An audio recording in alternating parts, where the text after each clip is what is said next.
And we want to make sure that we've given you some tools in case you're not familiar with them and you're beginning to look at hazing and how that works into your substance misuse prevention programs.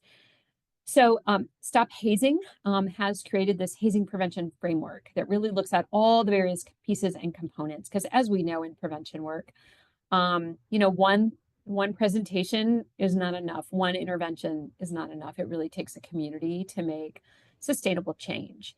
So this is their adaptation, looking at everything from, do you even have the capacity? Like, where can you start small? Are you assessing things, planning, evaluating the cultural competence, and how do you, implement and do all of these things together? So if you're not familiar, it really is a process improvement model. So it fits in really well with a lot of the other work folks may be doing. We also know in prevention work, comprehensive is really the name of the game. We are going to provide, what we'll provide here is theory-driven, a couple of different approaches, making sure your staff are well-trained. Hopefully we can be part of that in getting your staff trained. Enough dose, are students seeing these messages? What's the timing of the messages? And again, at the end, we're going to do kind of an application piece and talk about how we've gotten some of this information out to students at the University of Virginia and the evaluation around that. So it's really about how we can partner with students to create that comprehensive approach. And the other big thing you'll see infused in this presentation is that we always meet students where they are. That's trying to take baby steps with them, right? Because when we talk about hazing, there's a lot of students that are like, I don't know if that's my problem. I don't know if that's an issue on my campus. And it also seems so huge, it's been going on for hundreds of years. So like, can I really do anything myself? And we know from motivational interviewing, you can't convince someone to change. So some of what you'll see in this presentation, or feel free to like take parts and pieces and implement that into your programs. That's our hope. Is we always have everything with a mindset of what is going to speak to different students to increase their motivation, to end practices in their own group, or to know how to support a friend or a roommate who's maybe being hazed. So it's really how can we bring up that internal motivation so that the students will know what to do if they're faced with that situation. So as Annabelle mentioned, we're going to use something called Menti. You can pull out your phone. You can actually open another tab on your computer if you want, because the website's pretty easy. It's menti.com. You can scan that QR code if you want. And then there's just a unique code for each presentation. So if you're in the Menti, you'll actually see every slide, even if it's not an interactive slide. So sometimes people find it easier to just open a new tab. You can still hear the Zoom. Anytime we have an interactive slide, you'll see at the very top up here, menti.com and the code that you'll use. So you can enter at any time. So it's a little bit different than Kahoot, because Kahoot is, you skip a question, you're kind of done. And you can't join after the first slide. So of course, we hope you will all join and participate throughout. But we've found this to be a really great tool with students because it is 100% anonymous. They're not tracking IP addresses. It's truly anonymous, and you'll see we'll have a couple of questions where you can put in some like text responses. So it gamifies, hazing, which is generally not a fun topic for students. So with that, I see 4 people are in, so thank you. You can join at any time because I have my very first question. Oh, and I always tell students this is very important: truth or nothing.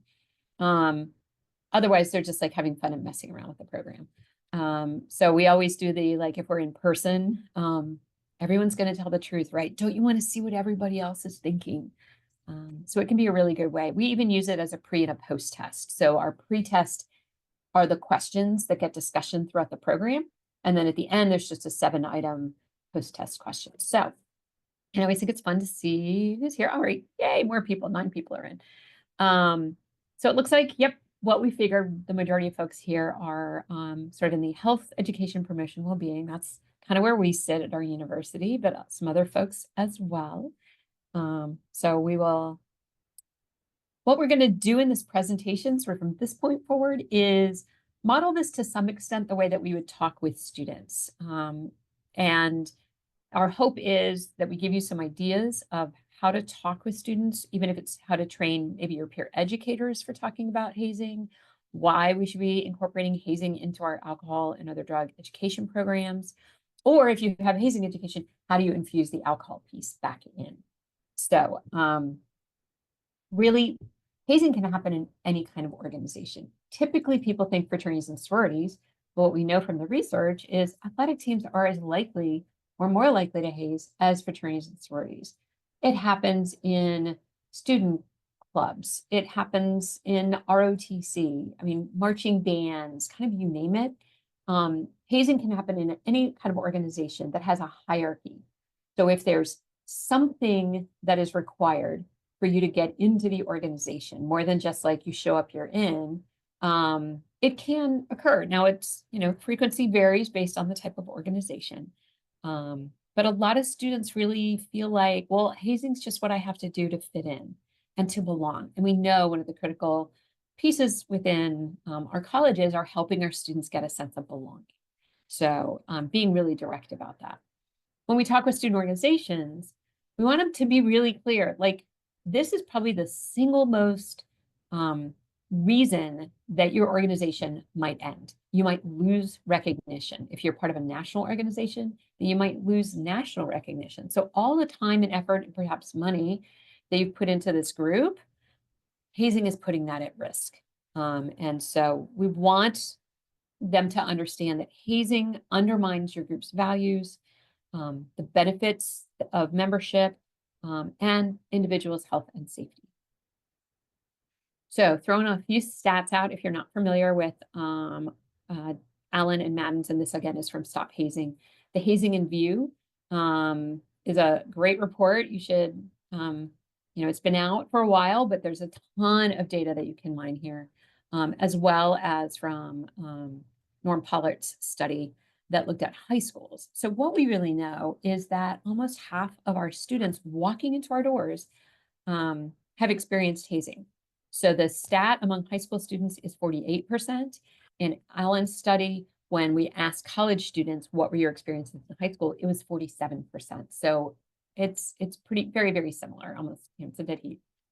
And when we know that a majority of students on college campuses belong to different kinds of groups, right? We promote that a lot in student affairs.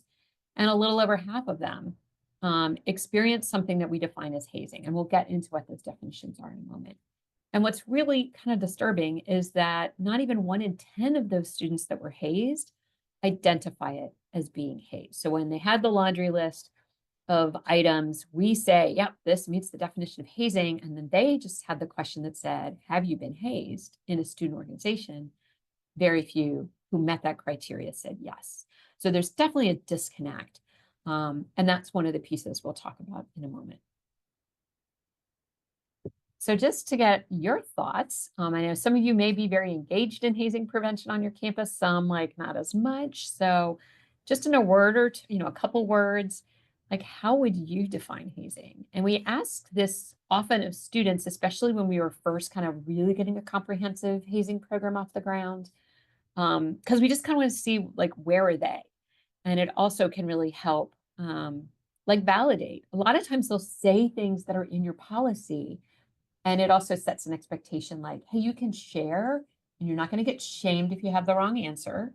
And many of you are going to know stuff. We want to hear your wisdom. So it's a really good way of setting an expectation for participation in a program. And as I say that, thank you for the 2 people and I know you're typing and getting it in. Yeah, so something that's required, right? To fit in, to be accepted. Yeah, there's a lot, that hierarchy, the power and control. It's around the social components. Yeah, humiliating is one of the key phrases we talk about. And I like that, adding that in, expecting a behavior, because sometimes the groups will go like, well, we told them they didn't have to do it if they didn't want to. But like, that everyone is saying, that they have to do it. So forced action could be harmful, sort of that expectation. Yep, tradition. We did it when we were freshmen. And degrading is another one we talk about a lot. Yeah, so these are great. Thank you for participating. I think it makes it more fun. So here's the definition that we use. It is probably close to your own campus definition. If you're doing a required training, we will show here's our school policy. Policies have lots of words. Let's like break this down. So this again comes from one of Hubert and Pollard's studies, and pretty much fits most of state laws, campus policies around hazing, and is a nice, succinct, easy to understand definition. So a lot of the things you said are part of this: humiliation, degrading. It's expected, it's required.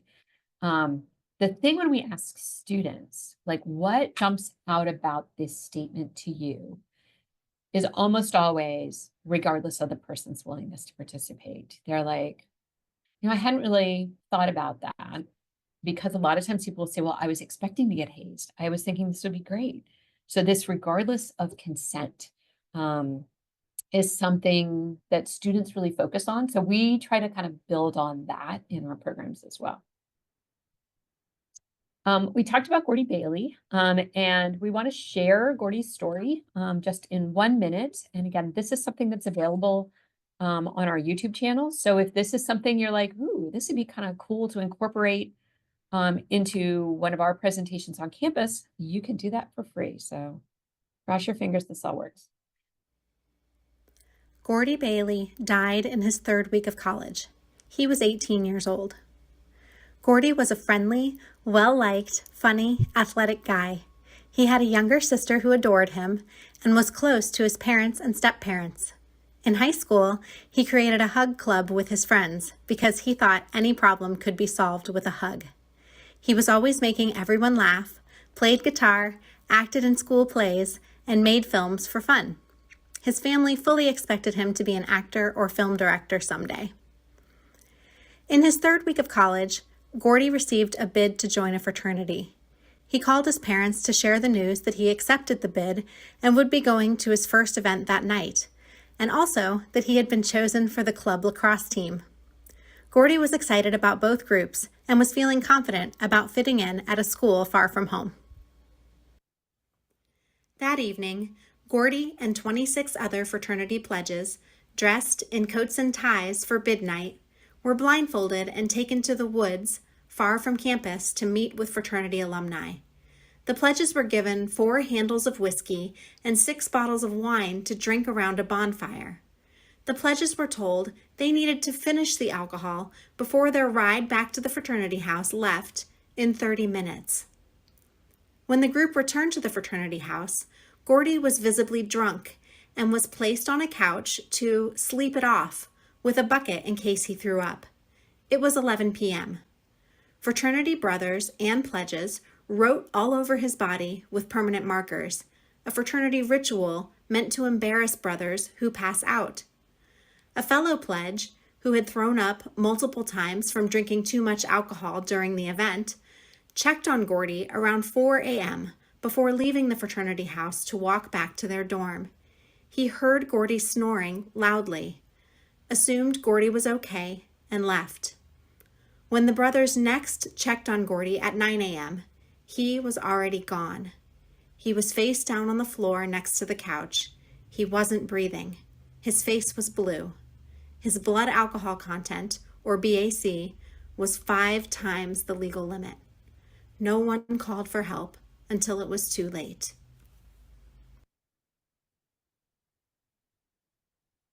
So what we know from Gordie's story is there were many, many points in what happened to him that night or before where his death could have been prevented. And we actually have that video as a potential case study that schools can use to just talk with students like, okay, if you'd been a fellow pledge at that event, like what could you have done? If you'd been a member, what do you think the alumni could have done? They were present. What are all of the various intervention points up to and including calling 911 when he was in distress? And because even if somebody doesn't lose their life, the hidden mental harm of hazing traditions really can last a lifetime. As you can see here, what happened to Gordie 20 years ago has happened to far too many students. Over the past 24 years, over 100 people in the United States have lost their lives related in some way to hazing. And just in the past few years, so many students were either serious injuries or have lost their lives related to hazing in some way. And it is one of the major causes of hazing related death, the use of alcohol, which is why, of course, we're here today. And if someone had just called for help, Gordie and many of these other students would still be alive today. So when we start looking at alcohol, we know that not all alcohol deaths are related to alcohol, but it is a pretty frequent component in hazing. The National With Us study, which is around bystander behavior in a lot of different health topics. We know a quarter of students said, yeah, I've seen hazing in some way on my campus in the past year. And the majority of those students said they saw, that was around alcohol. And it makes sense because alcohol hazing makes it a lot more obvious. It's hard to be quiet. If there's a lot of alcohol use, if these are roommates, they may know about it because their roommate comes home really, really intoxicated. So it does make the hazing stand out a bit more, and it makes people less secretive in a way. So if perhaps there were some secret parts of their hazing, if even the brothers or the sisters or the other organization members are drinking a lot, they're probably not going to think as much about keeping things hidden, which is good for us as administrators, because that alcohol use makes it more noticeable. We know, again, from the Hazing in View study that the most frequently reported hazing behavior is drinking games. So that's across all types of student organizations. And right up there was drinking large amounts of alcohol to the point of getting sick. So that was tied for the third most frequent. And one of the things we also know is our students often don't have very good alcohol education before they come to school. So what I'm going to do is stop sharing for a moment. And we're going to do something we call bartending school. And actually, I got to take my background off or you will not see. Sorry, I forgot to. Let me get off. Let me get to no background effects because otherwise you won't be able to see this. So we are going to do something we call bartending school. Students actually love this. I actually love doing this too. It's a little challenging in Zoom, but we perfected that in 2020 and 2021. So you'll see I have this nice fifth, which is actually a bottle of green water. But students are always like, did you bring liquor? And I'm like, sure. That's what I did to my presentation. So we're going to look at how students often are drinking on campus. So this is a clear glass. This is actually a 14-ounce glass. But a lot of times students might have, maybe there's some ice in here, but they're going to pour their beverage, probably not measuring it, and then maybe pour a splash of mixer in, but they don't really know how much they're drinking. I'm actually the parent of 2 college students. These are the things that I really tried hard to get my kids to understand beforehand. So Carl's going to help me out. Carl, if you could unmute for a moment. I'm going to pour into this glass, and Carl is going to tell me when he thinks, that's about a standard drink. So, and this is, just because that is important, this is 40% alcohol. That means it's 80 proof. So we're looking to pour 1.5 ounces. So you can play along and go, when would I tell her to stop? But green lets you see the color. Right about there. All right. So do you think that's a standard drink? We're going to find out because I also have my handy dandy measuring cup. So there we go. Let's see. That is, hold on. Where's my tablespoons? Tablespoons. That's 3. So this is actually 2 standard drinks here. But I think it's pretty common for students to measure or because they're not measuring. So what we've actually done is we get these little measuring cups. If you, you can get these if you're at a campus that has like maybe a little pharmacy, or maybe you can get them from student health. So then we'll have students actually measure them. So they'll pour, and I always tell them, like, if you fill it up, don't just keep pouring. Sometimes we have to give them very explicit instructions. So we tell them, here's that standard. Here's how much. So let's try a wine glass because some of our students are classy like that. So here, what do we think? Carl, you tell me what you think, and I won't tell you how much that a standard drink is, but if you were to get this in a restaurant somewhere or you're filling it up, where would you say is a standard drink? Go right about there. Yep, you're actually right on it, Pig. girl. You're a tiny bit over. So I actually have a little piece of tape over my marker here. So that's 5 ounces. So that's a standard drink of wine. Again, not that they're necessarily pouring and measuring like that. But we talk a lot with students about like your standard solo cup. So you can actually look on the bottom. You can maybe see if I can get the angle right. You can maybe see it says 16 ounces, right? So 16 ounces would actually be more because 12 ounces is, if it's 4 to 5% alcohol, is a standard drink. But this is 16, so that's 1 1/3. I actually put markers on mine to help students sort of get, because a lot of students now know, they're like, oh, you can like look at the lines, but like every cup is different. When we do this with students, we actually buy the cups that don't have lines on them, that have like lines this way. 'Cause I'm like, you don't know if you go to a party and there's red cups, what those are going to be like. So we just kind of show where those different lines would be. Oh, and somebody just put in the chat, we did our drink pour activity at Welcome Week. Awesome. Yes, students love this. We do this with a lot of athletic teams. We show, trying not to show branding here, but most people know what this is. So we'll ask them, what do you think? This is basically 23.5 ounces and it's 12%. That's the same as wine. So our wine and 5th bottle here, same volume. How many glasses are in a, are in a 5th, or in a wine bottle? So there's 5 drinks in this wine bottle. But if it's this can of high alcohol, then it's 4.7. So actually I'm going to switch out and go back to sharing screen if I can find the right control here. Here we go.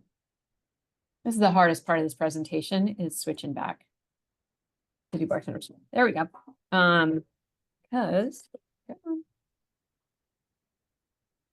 So we actually, when you look at the PDF for this presentation, this is actually a link to a video. We just described it, so I'm not going to go through the video, but we have all of this and we actually explain like, what about,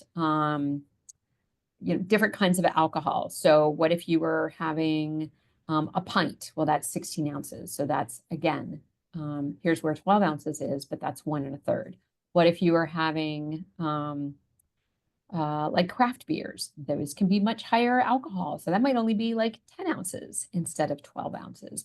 So we have it's 1 minute. It's a fun little video that helps students understand what a serving size is, because that's a key component, obviously, to prevention around hazing as well. So one of the other fun things we do is we're like, okay, what about a handle? So if you've got a handle, this great big bottle, because that's what Gordie and some of the other students had to drink. How many drinks do you think are in that handle? So we'll poll them. Sometimes if we're in person, we'll just kind of ask them what they think. This is a new Minty model that tells you where people are putting stuff, although it's not showing up what your actual answers are. So, but we know people are saying maybe if this is the midpoint, 25, so people are like 30 to 35, 40, somewhere around here. Okay, well, our colleagues at Virginia Commonwealth University in Richmond, Virginia, did a little person on the street interview. So see if you guessed right. Can you guess how many standard drinks are in a 1.75 liter bottle of 80 proof alcohol? I should know this. I don't know. How many ounces are in it? I don't know. Too much for me. 30? 29 shots. 29. I'm gonna go higher than that. I'm gonna say like 40.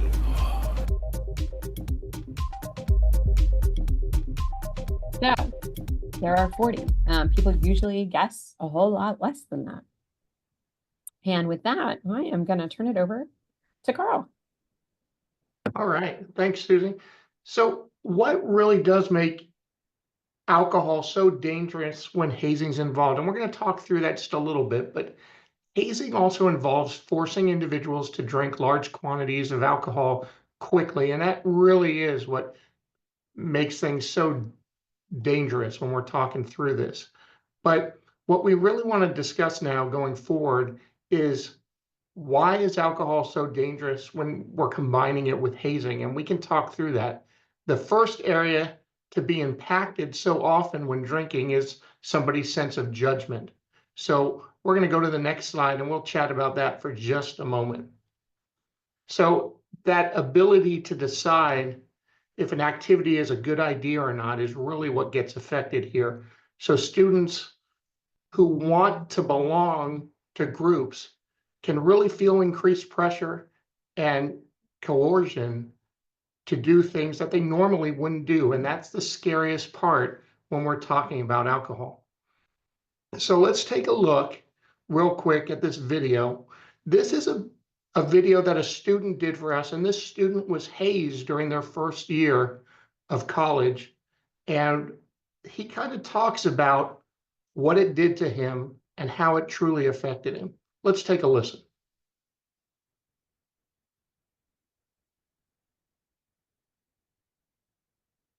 I experienced hazing in my first year of college, and by all means, it took a detrimental toll on my mental health, my physical health.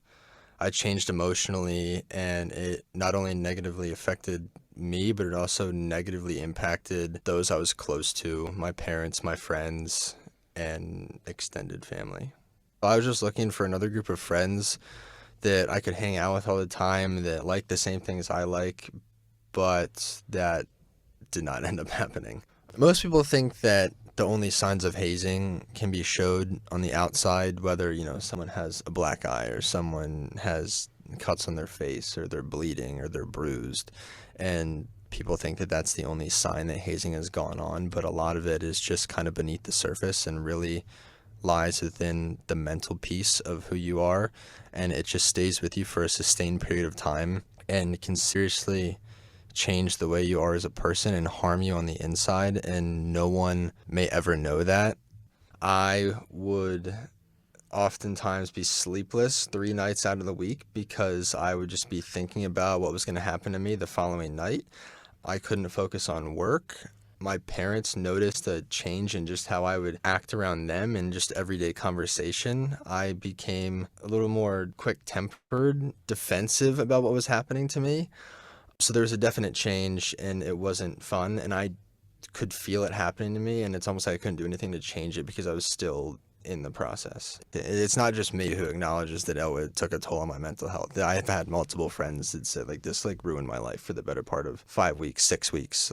It made me miserable, and they saw a dip in their grades. It occurs in fraternities, sororities, random groups, sports teams. It happens everywhere, and I don't understand why. It's such a go-to to harm other people, to make them your equal. So, as you heard from the student interview, hazing often results in psychological or hidden harm, and Travis Apgard talks about this in detail if you're ever looking for a great speaker to come in. But many students, and we know this, struggle with mental health challenges. But even if you don't, this hidden harm can really play a part. Even with best friends, these students likely don't know everything about even their best friends in college, because those things that are so very personal to us, we try to keep close to the vest. And that's usually the case for most students. And that secrecy of hazing is really designed to cause stress and anxiety. And new members often have no idea what's going to happen to them. So a single kind of significant hazing experience can really trigger a mental health crisis in some students, and we really just don't know how it's going to affect different people in different ways. So one of those key components of hazing, like I said, is secrecy. And it really is this head game. Those who are doing the hazing have power, information, and control. And new members typically, again, have no idea what's going to happen to them. So they really have no way of being able to accurately assess risk.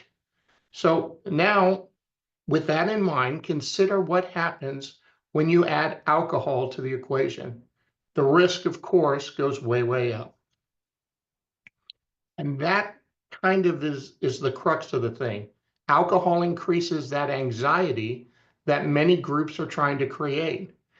And it's likely that the students, maybe some of them have those mental health challenges, and maybe some don't, but still the anxiety is really, really difficult to deal with. And that secrecy of hazing is designed to cause that stress and anxiety. And that alcohol, it only makes it worse. So a significant hazing experience can trigger mental health crises in anybody, not just those with those underlying conditions.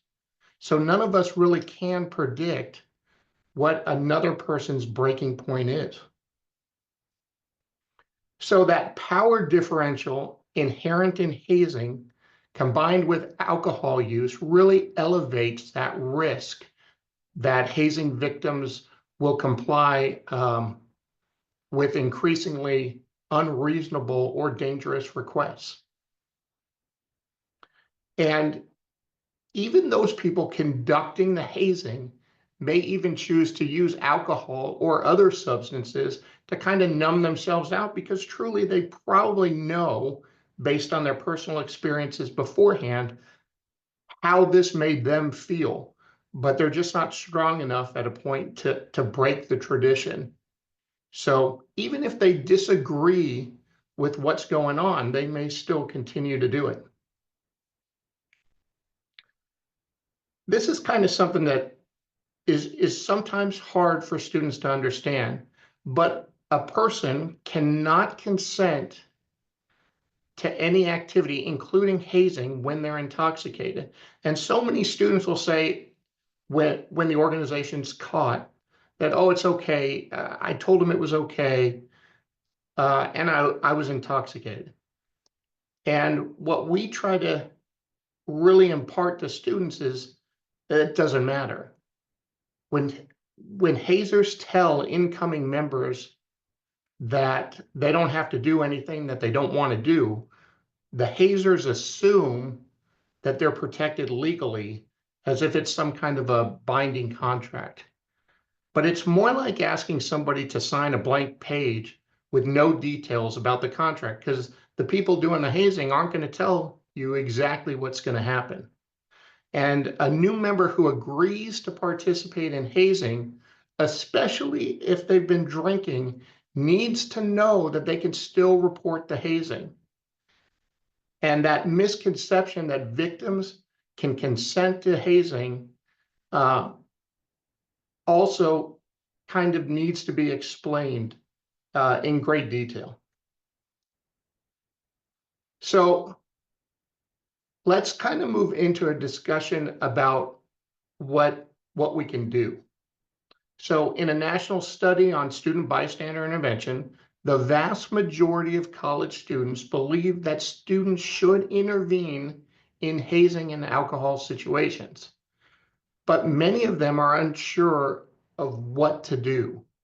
And students are more likely to notice hazing and alcohol issues than administrators. We know this. And as we discussed, the hazers like to kind of keep this stuff hidden.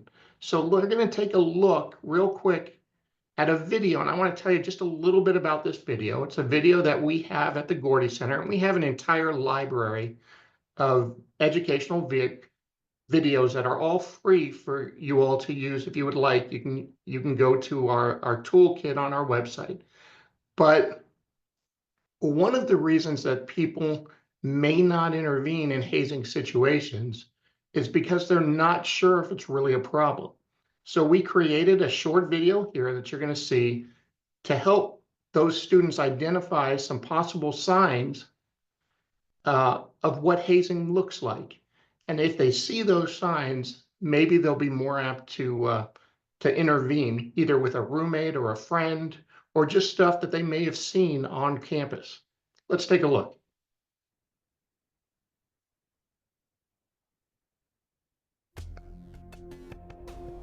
Someone you know is in a group, and something seems off to you. Could it be hazing? Hazing is any activity that is expected or required of someone to join or maintain status within a group that humiliates, degrades, or risks emotional and/or physical harm, regardless of the person's willingness to participate. Hazing signs can include a concerning mood change after joining a group, decreased communication, avoidance of non-group members, secrecy about group activities, mental or physical exhaustion, unexplained bruises or signs of pain while moving or sitting, wanting to leave a group without explanation. If you suspect hazing, trust your gut and talk with them about your concerns. Describe the signs you've noticed. Ask them directly how worried they are about their physical or mental health. Ask them to consider the pros and cons of staying in the group. If your worries persist, follow up. To learn about school reporting options, contact the principal, dean of students, or director of student affairs. Hazing can happen to anyone.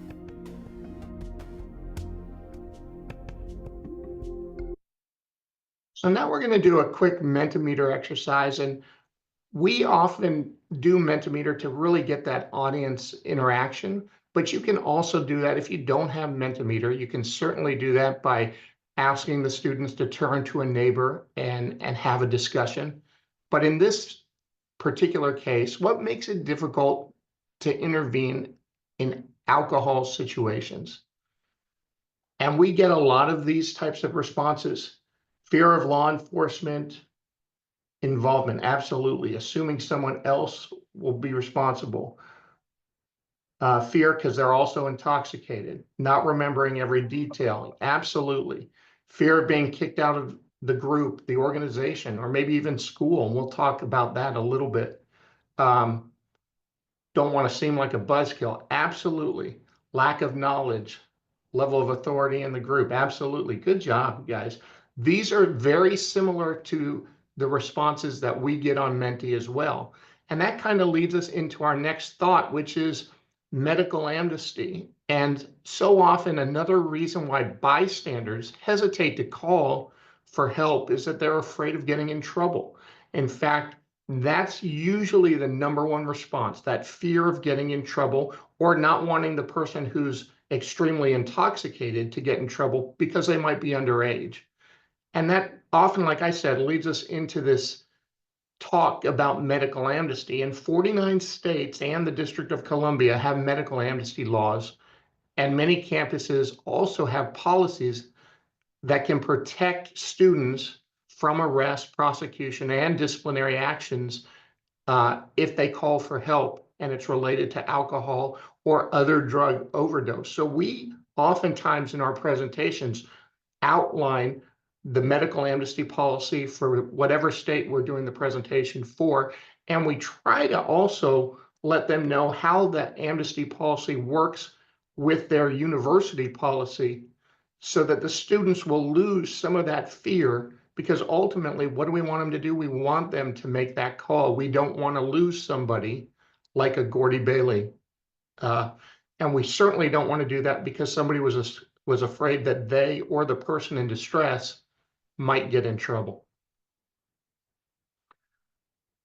So some administrators sometimes may hesitate to enact medical amnesty policies.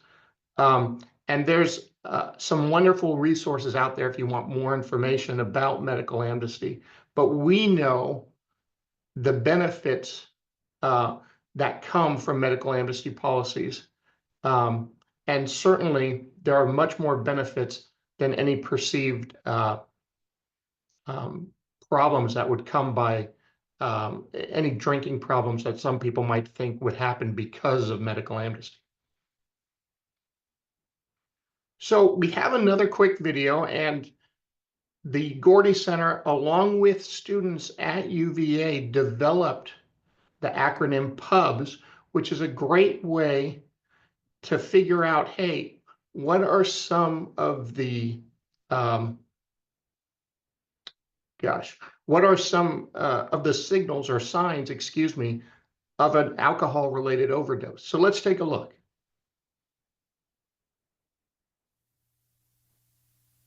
Worried about someone who has passed out? PUBS is a guide to knowing if the person is having an alcohol overdose. If you see even one pub's sign, call 911. Puking. If a person vomits and doesn't wake up. Unresponsive. The person should respond in some way to a pinch or shaking them. Breathing.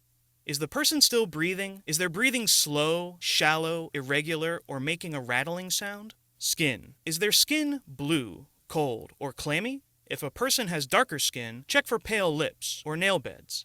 If you see even one pub's sign, call 911 immediately. If you're unsure, call Poison Control at 1-800-222-1222 for free, confidential medical advice 24/7. Save a life. Make the call.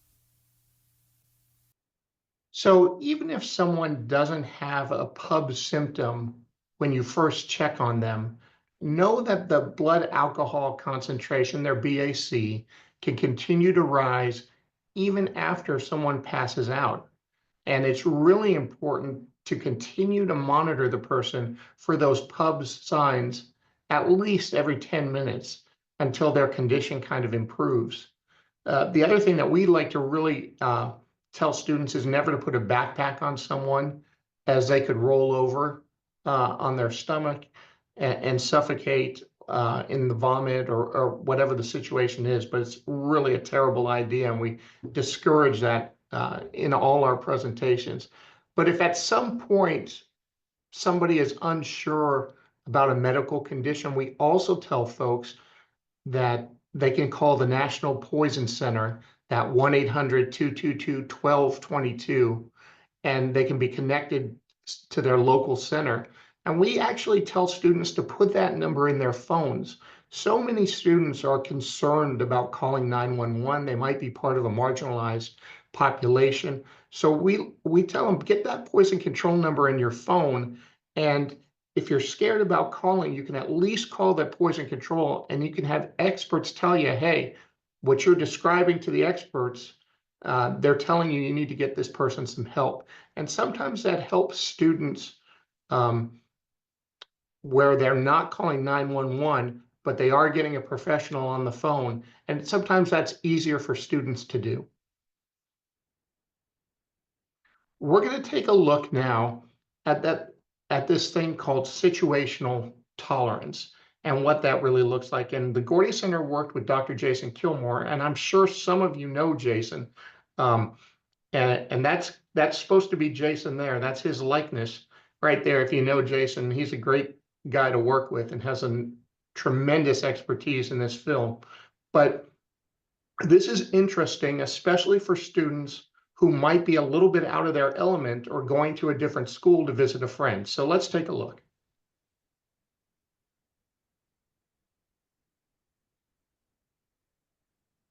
Did you know that if someone regularly drinks in the same environment, alcohol may impact them more strongly in a new environment? How does that work? Think back to the early days of psychology. Pavlov showed that pairing a bell and food, two totally unrelated things, can lead to a dog salivating when a bell rings. The bell becomes a cue that makes salivation happen as a conditioned response. Alcohol is a depressant that slows down central nervous system functions like reaction time, breathing, and heart rate. The body wants to stay in balance, and if you shove the body one way, the body shoves back the other. That is why we sweat when we're hot and shiver when we're cold. Alcohol slows the body down. So if you walk in a room and drink, it slows the body down. Walk in the room another day and drink, it slows the body down. In time, walk in that room, the body starts speeding up.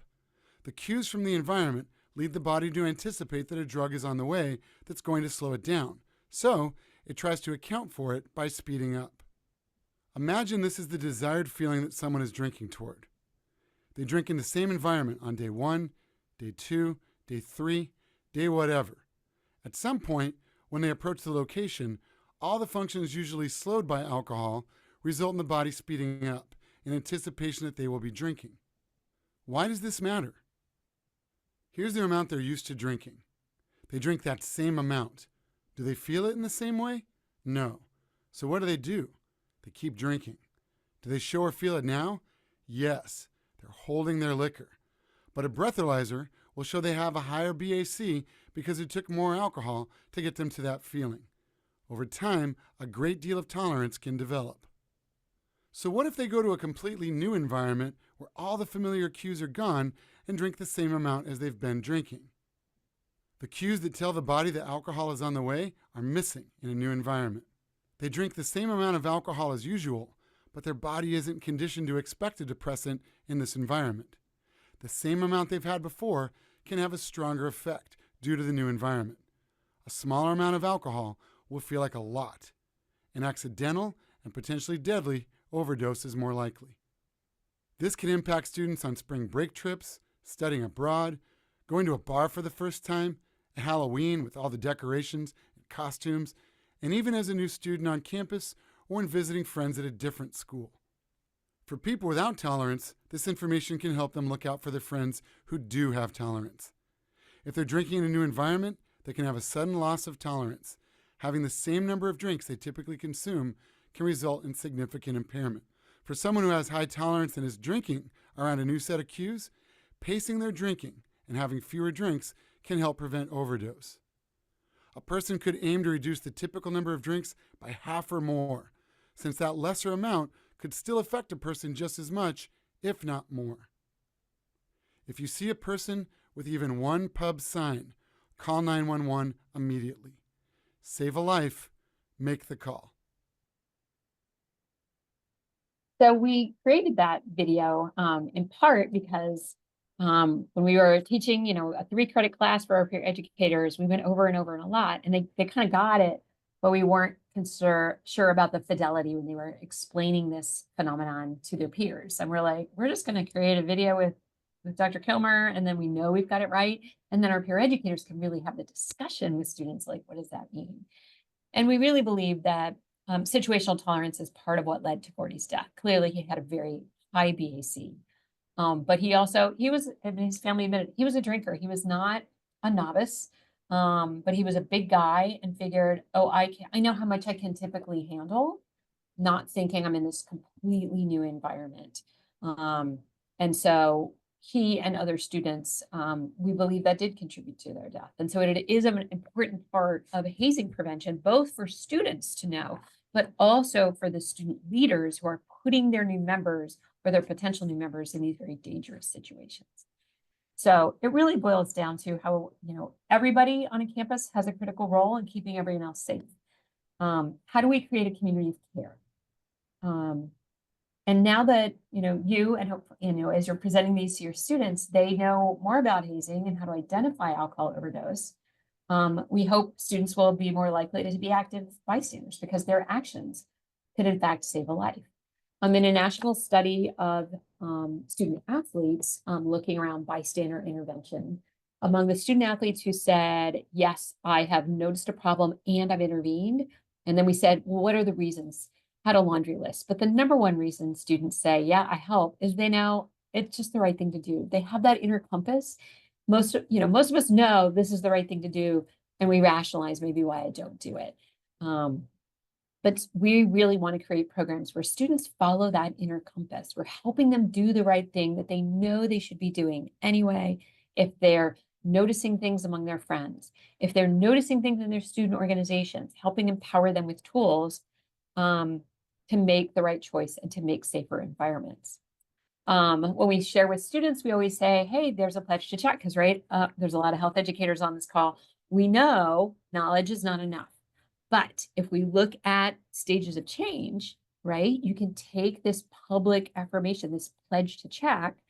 We know that students will be more likely to follow through. So they can use this QR code. It takes them to our webpage. They sign up, just a very short form. And it says, I'm going to learn the signs of pubs. I'm going to share it with my friends. And if I see even one, I will always make the call. And then as part of this pledge, they have a little line that's optional where they'll say, well, what action you're going to take. And then it emails it back to them. So we get a copy, they get a copy. And again, we know behaviorally that makes it more likely they'll follow through on acting on this new knowledge that we've given them. And if you want to do something on your campus, and you can even check with us because they can put in their campus. I've had faculty members who gave extra credit for people who signed the pledge. we've done this, like we can always tell when we showed our film Haze, because suddenly there's like a million pledges coming in. So it's also something we can get that information back to you and say you had, 30 students sign the pledge after your event. And for some reason, sorry, my little remote control just kind of clunked out on me. There we go. So I want to share in just our last minute a little about what we've done here at UVA and some of the evaluation results. We do a really, really comprehensive campaign around pubs, and some of that is related to hazing prevention. We always include it in hazing prevention. So we have mirror clings in every residence hall bathroom. Every first year gets one of these cards here that shows standard drink. It's also got BAC charts on it.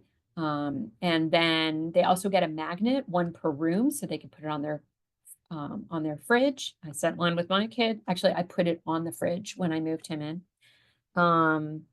And what we found out, so most of you probably are doing some sort of online alcohol education. You can add questions at the end. So we added in questions about pubs. So we had 4 pubs is this, and we had 3 wrong answers for what PUBS stands for and 1 right. And you can see we went from 44% when they took this in August before matriculation, and then went up to 85% at our 8-week follow-up. So we know that at least knowledge has increased, but knowledge is of course not enough. We actually do see that students say pubs is the reason I knew to call 911, call EMS. And these are not just from UVA, these are from other schools that use this. So it really is about having easy to understand, evidence informed, but also have pretty high saturation. And in my last little slide, so we have 1 minute for questions. I want to make sure you know about the various tools that we have, because most of them are free. Every video you saw is free. We have a total of 15. We have 60. We're always growing our Instagram campaign. So you can actually go to what we call our prevention toolkit. And on this slide in the PDF, it should take you to our homepage. Like there's one on boards. So if you are looking for some social media pieces, you can just download this whole resource. It'll give you guidelines on how you can use it. If you want to add your own campaign information, your own school resources, you can add that at the end. It includes all the alt text. We try to make it as easy as possible to also be accessible and compliant. And we also do some of these programs for a fee on your campus if you're interested, but most of what we try to make everything as free as possible.